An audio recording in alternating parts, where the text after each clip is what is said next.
Welcome to The Explainer. We're here to break down the big, complex global stories for you. And today, we are diving into the really turbulent relationship between the world's oldest and largest democracies, the United States and India. Okay, let's just jump right in with the one statement that pretty much lit the fuse. I mean, this wasn't some off-the-cuff remark. No, this was a direct economic shot across the bow, and it sent absolute shockwaves through a partnership many thought was one of the most important in the world. And this is where it gets really weird. This is the core paradox. On one side, you have all this talk of friendship, this bromance between leaders, loaded with compliments. But on the other, you've got these super aggressive economic moves and some incredibly harsh words. So, how can both of these things possibly be true at the same time? To really get what's going on, you gotta look past the headlines. What's actually happening in this relationship that's been called everything from special to on the brink of a trade war? Well, if you listen to officials like the U.S. ambassador designate, they'll tell you this is all very deliberate. The idea is, hey, we're criticizing your policies, not you personally. This personal connection has been such a huge part of their relationship, which is exactly why all this recent hostility feels so jarring and has so many people wondering, how strong is this friendship really? And that's what makes all this so confusing, right? Because on paper, the US and India have never been strategically closer. Both of them are founding members of the Quad. And make no mistake, the Quad isn't just some casual club where leaders meet for coffee. It's a serious security group, and pretty much everyone agrees it's meant to be a democratic counterbalance to China's growing power in the Indo-Pacific. So what you need to take away from this is that their partnership is anything but casual. I mean, it's a deep, multi-layered alliance. We're talking shared democratic values, a shared strategic goal of containing China, and get this, India does more joint military drills with the US than any other country on the planet. The roots of this thing run deep. Which brings us to the big question. If they're such strong partners, what on earth caused this huge collision?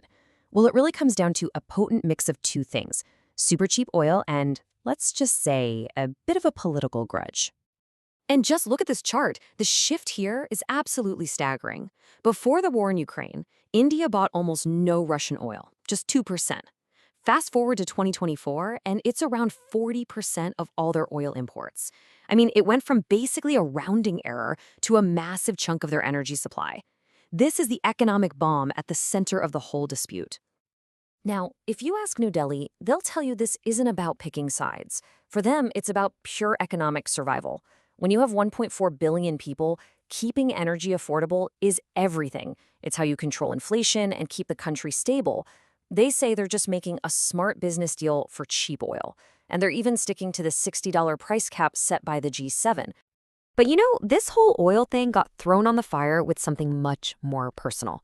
After a flare-up between India and Pakistan, President Trump claimed over and over that he was the one who stepped in and brokered peace.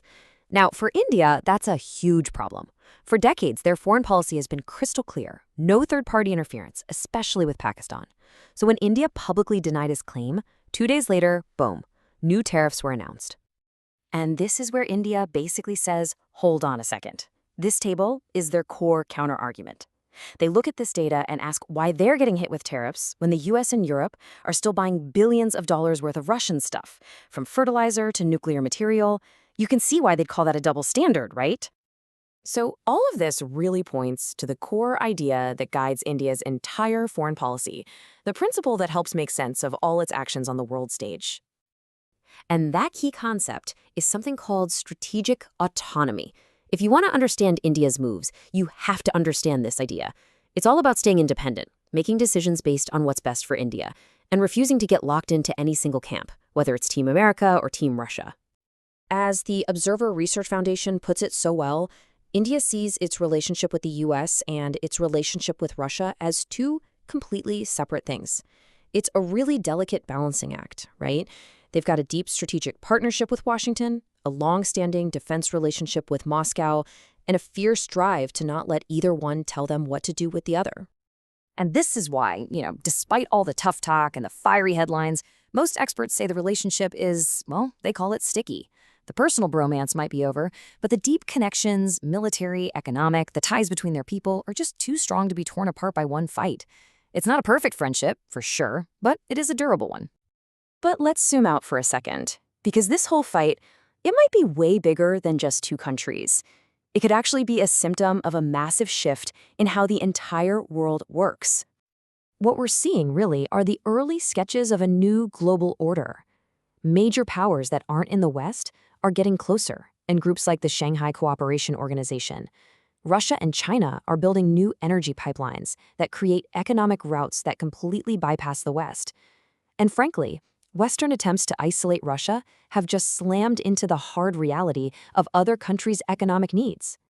So at the end of the day, this whole US-India paradox isn't really about tariffs, and it's not even just about two leaders. It's a test case for one of the biggest questions of our time.